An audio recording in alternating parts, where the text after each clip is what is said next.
In this video, Pecco Bagnaia believes nobody has made as much difference as he did in 2022. JARVIS not giving up on title hopes yet reminds everyone of Valencia 2006.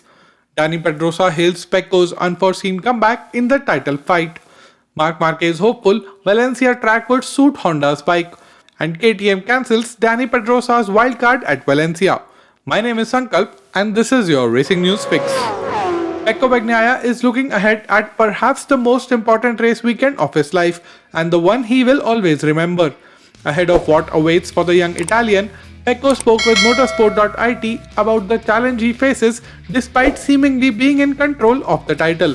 Pecco spoke about the mistakes and lessons learnt this season and the difference he made on the track to bring himself in the position he is in today. Emphasizing on the fact that it's not done until it is done, Pecco said, "Because the level is so high, it is easier to make a mistake. Every time I have fallen, it has been to go to the limit and push too hard." Reflecting on the unnecessary mistakes he made this season, Pecco said, "The lesson this year should have been learnt last year. Because with the potential we have, I should have scored many more points than I have." But Pecco also takes pride in the way he executed the second half of the season. Pecco said, "All the riders have had good and bad moments, but nobody has made as much difference as I did in the second part of the season.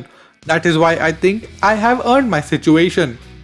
On the other side, team boss of the defending champion, JARVIS seems to be still holding on to some hope and he reminds us of 2006 title decider at Valencia.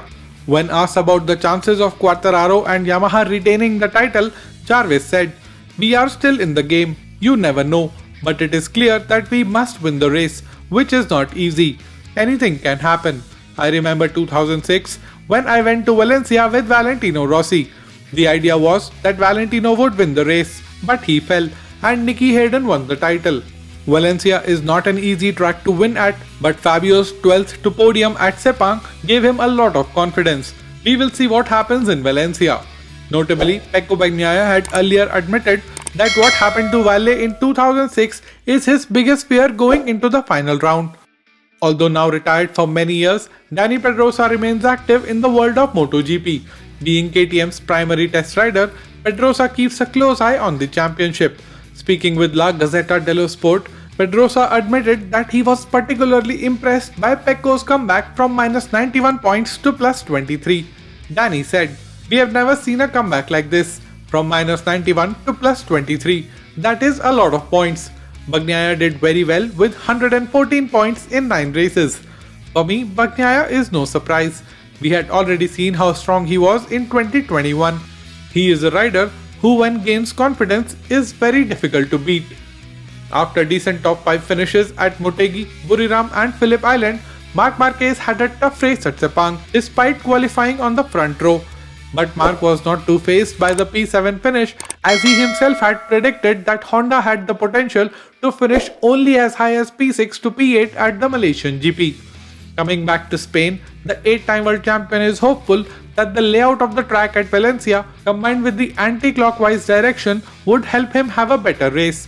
Marc said, "I think Valencia will suit our bike better than at Sepang, so hopefully we can be closer to the front. It is a track where I have had good results in the past and where there are very close races because of the layout." Be that as it may, I think it will be an exciting weekend for the fans, with both Moto2 and MotoGP titles at stake. And bad news for the fans of Little Samurai as KTM have cancelled DANI Pedrosa's wildcard appearance at Valencia. Pedrosa will be in Portimao this weekend with the FFF Racing Group competing in the grand finale of European leg of Lamborghini Super Trofeo.